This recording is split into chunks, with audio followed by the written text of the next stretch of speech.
नमस्कार, मैं रणधीर कुमार। पूर्वी चंपारण सहित पूरा उत्तर बिहार इन दिनों भीषण लू की चपेट में है। गर्मी का आलम कुछ ऐसा है कि मानो आसमान आग उगल रहा है। मौसम विभाग ने बिहार के अधिकांश हिस्सों में 10 से 14 जून के बीच एक्सट्रीम हीट वेव का अलर्ट जारी किया है।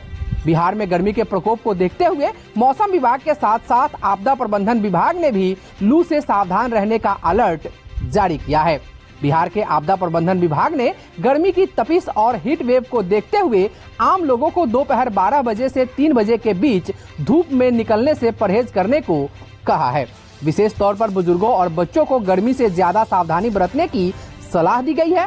मौसम विभाग का कहना है कि 10 से 14 जून तक बिहार के दक्षिणी जिले लू की चपेट में रहेंगे। उसके बाद 15 जून से मौसम सामान्य होने की उम्मीद है। भीषण गर्मी और लू से किस तरह का खतरा है और इससे बचने के लिए हमें क्या सावधानियां बरतनी चाहिए, इस विषय पर हमने मोतिहारी के सरन नर्सिंग होम के डायरेक्टर और प्रसिद्ध चिकित्सक डॉक्टर निखिल सरन से बातचीत की। सुनिए उन्होंने क्या कहा। देखिए, गर्मियों में बहुत प्रकार की जो है बीमारियां ज़्यादा थोड़ा परेशान करती हैं, जिसमें सबसे पहले तो अभी फ़िलहाल जो सबसे इम्पोर्टेंट मुद्दा है उस पर हम लोग बात करते हैं, जिसको हीट स्ट्रोक बोला जाता है। यानी कि अचानक से अगर बहुत ज़्यादा गर्मी लग जाए धूप में रहने के कारण, तो मरीज की मृत्यु भी हो सकती है, चाहे वो किसी भी एज ग्रुप का मरीज हो। अभी कल ही हमारे पास एक 17 साल का युवक आया था, जो 2-3 घंटे के लिए अपने माँ बाप से बोलकर मोटरसाइकिल पे कोई 2 गांव के बीच में मोटरसाइकिल लेके निकल गया, और वो जिस हालत में आया था ऐसा लग रहा था बचेगा नहीं। बेहोश हो गया, उसकी आंखें नहीं खुल रही थी, हाथ पैर बिल्कुल शिथिल, हाथ पैर बिल्कुल ठंडा। तो 2 प्रकार की चीज़ें हैं। जब गर्मी बहुत ज़्यादा लग जाती है तो चक्कर आता है, सबसे पहले सर भारी लगने लगता है, शरीर में कमज़ोरी महसूस होती है। जब भी इस तरीके के लक्षण आपको दिखें तो आप समझ लीजिए कि आपको लू लगी है। और ये लू कब लगती है? सबसे कॉमनली जो है कह सकते हैं आप कि आप सुबह 11 से लेके दोपहर के 3 बजे तक सबसे ज़्यादा जो है आदमी को हीट एग्जॉशन या हीट स्ट्रोक होने का चांस होता है। या फिर आप बहुत ही ज़्यादा भारी परिश्रम कर रहे हैं, अगर सवेरे की भी धूप में आप बहुत ज़्यादा परिश्रम कर रहे हैं, बहुत पसीना बहा रहे हैं, उसके कारण शरीर से कुछ बहुत ही ज़्यादा महत्वपूर्ण जो पदार्थ होते हैं, इलेक्ट्रोलाइट्स होते हैं, उनका लॉस हो जाता है, जैसे कि सोडियम, पोटेशियम, क्लोराइड वगैरह। ये हमारी सेल की, नॉर्मल सेल की, नॉर्मल जो नर्व सेल की फंक्शन के लिए, ब्रेन के फंक्शन के लिए अति आवश्यक है। इसीलिए जब भी आपको ऐसा लगे कि बहुत कमज़ोरी हो रही है और अचानक से बुखार जैसा महसूस हो, कमज़ोरी हो और पेट झड़ी के लक्षण हो और उल्टी के लक्षण हो, तो आप समझिए कि आपको हीट एग्जॉशन हो चुका है। और अगर कोई मरीज, स्पेशली जो हमारे वृद्ध मरीज हैं, कहीं खड़े हैं बहुत देर तक धूप में या फिर खेतों में बहुत मेहनत कर रहे हैं और वो अचानक से बेहोश हो जाएं, तो उनको डायरेक्टली जो है आप अस्पताल लेकर जाएं, जो भी निजी अस्पताल है, और वहाँ पर उनको आईवी ड्रिप यानी कि पानी की ड्रिप चढ़वाना बहुत ज़रूरी है, जिसमें ग्लूकोज होना चाहिए और इलेक्ट्रोलाइट्स होने चाहिए, है ना, जिसे RL भी हम कहते हैं, रिंगर्स लैक्टेट। ये इमीडिएटली मरीज को चढ़ जाना चाहिए। वही एक तरीका है बचाव का। दूसरा है कि सर को अपने ढक के रखें।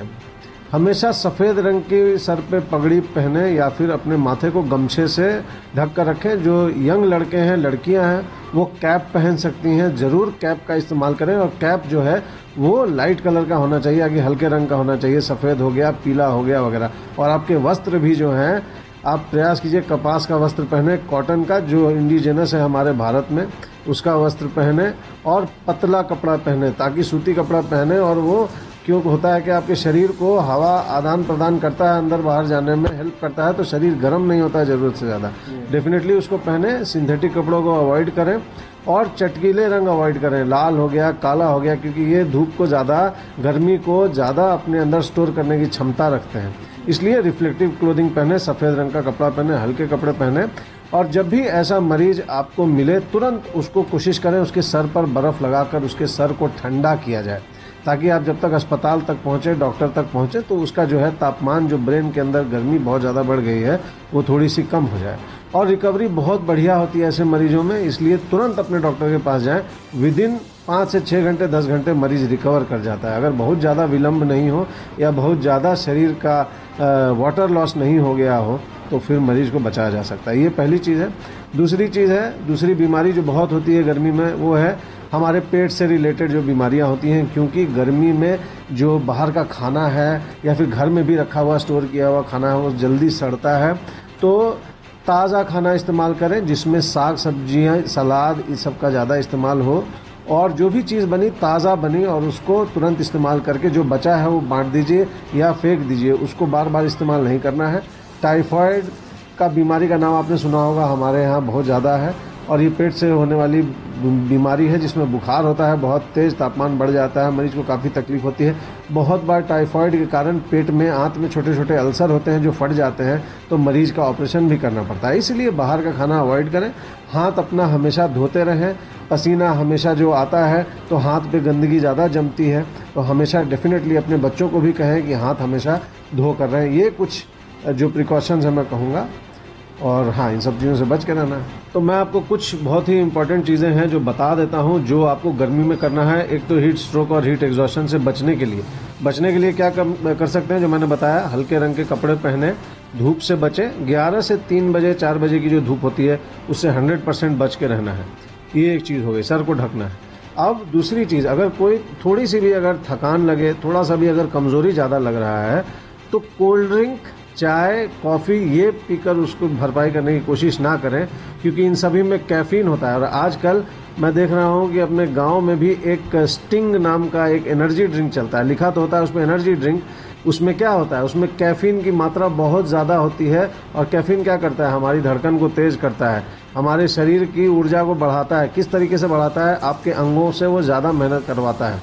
सबसे बड़ी कैफीन के साथ प्रॉब्लम क्या है कि वो एक बहुत ही पावरफुल डायूरेटिक है, शरीर से और भी ज़्यादा पानी निकालेगा, और भी ज़्यादा पेशाब निकालेगा, और भी ज़्यादा पसीना निकालेगा। दिल की धड़कन गर्मी में ऐसे ही तेज़ रहती है और तेज़ करता है, और इससे काफ़ी बच्चों को नुकसान पहुंचा है। तो स्टिंग, मैं आप सभी से अनुरोध करूंगा, किसी ब्रांड के बारे में नहीं है, लेकिन स्टिंग या फिर कैफीन रिलेटेड जो भी एनर्जी ड्रिंक है, चाय, कॉफ़ी, इन सब को अवॉइड करना है। पीने वाली क्या चीज़ें हैं, देसी जो हमारे यहाँ शुरू से बनता आया है नींबू पानी, उसमें डेफिनेटली थोड़ा सा नमक ज़रूर मिलाइए, उससे आपका सॉल्ट का भरपाई हो जाएगा, जिसे हम सोडियम, पोटेशियम क्लोराइड वगैरह बोलते हैं। वो सब ज़्यादातर आपको चीज़ें मिल जाएंगी। उससे भी बढ़िया है, थोड़ा महंगा है, लेकिन नारियल पानी आज के डेट में आप देखते हैं लोग काफ़ी बहुत प्यार से पीते हैं, प्रेम से पीते हैं, हर जगह अवेलेबल है। स्पेशली जो स्पोर्ट्स खेलने वाले लड़के हैं, जो बाहर काम करने वाले लड़के हैं, धूप में सामग्री बेचने वाले लोग हैं, सामान बेचने वाले लोग हैं, हार्ड लेबर करने वाले हैं, जो फूड डिलीवरी बॉयज़ हैं, इस तरीके के जो भी लोग हैं, जो रोड पर 24 घंटा हैं, जो आप मेडिकल रिप्रेजेंटेटिव्स हैं, नारियल पानी ज़रूर एक डेली पी लें जब भी मौका मिले। और तीसरी चीज़, अगर लगता है कि पेट बहुत झड़ गया है, बहुत ज़्यादा कमज़ोरी है, बुखार हो गया है, तो डॉक्टर के पास आने से पहले प्रयास करें कि ORS नामक एक पैकेट आता है, जिसे इलेक्ट्रल पाउडर भी कहा जाता है। बहुत ही सस्ता और बहुत ही ठोस उपाय है। उसे 1 लीटर का जो कोल्ड ड्रिंक का बोतल आता है उसमें मिला लें। माजा का बोतल भी 1 लीटर का आता है, उसको पानी में मिला लें। एक बार में नहीं पीना है, थोड़ा थोड़ा सिप करते रहें। पेट झड़ी और आपको बुखार या फिर हीट स्ट्रोक या हीट एग्जॉशन के कारण जो पसीना या इंपॉर्टेंट जितने भी सॉल्ट शरीर से निकल जाते हैं, उसकी भरपाई हो जाएगी। जो एथलीट्स हैं वो भी इसका इस्तेमाल कर सकते हैं, लेकिन एक्सट्रीम कंडीशंस में, जब लगे कि हाँ मुझे इसकी ज़रूरत है, वरना नारियल पानी सफिशिएंट है। और हाँ, हर 1 घंटे पे कोशिश करें कि आधा ग्लास पानी कम से कम आप पीते रहें। That's it. ये बहुत इंपॉर्टेंट है और मैं चाहूँगा ध्यान रखें। शुगर के जो मरीज है, क्या इलेक्ट्रल पाउडर वो पी सकते हैं? इलेक्ट्रल पाउडर पी सकते हैं, क्योंकि शुगर का मरीज शुगर बढ़ने से आपातकालीन स्थिति में नहीं जाएगा, लेकिन अगर उसको हीट स्ट्रोक हो जाता है तो उस समय मरीज को इमरजेंसी हो जाती है। तो चीनी को हम कंट्रोल कर लेंगे, लेकिन मरीज की जान को बचाना अति आवश्यक हो जाता है। डेफिनेटली ORS पी सकते हैं। यहाँ तक कि नारियल पानी पीने से भी हल्का सा चीनी जो है बढ़ता है। लेकिन अगर आप उसको थोड़ा थोड़ा, जैसे मैंने बताया कि सिप्स करके पीना है, यानी कि 1 लीटर की बोतल में अगर आप पूरा मिला देते हैं एक ORS का पाउडर, उसको 24 घंटे में पीना है, वो भी थोड़ा थोड़ा करके, तो उससे चीनी बढ़ने का डर नहीं रहता है और आप खतरे से बाहर आ जाएंगे। धन्यवाद।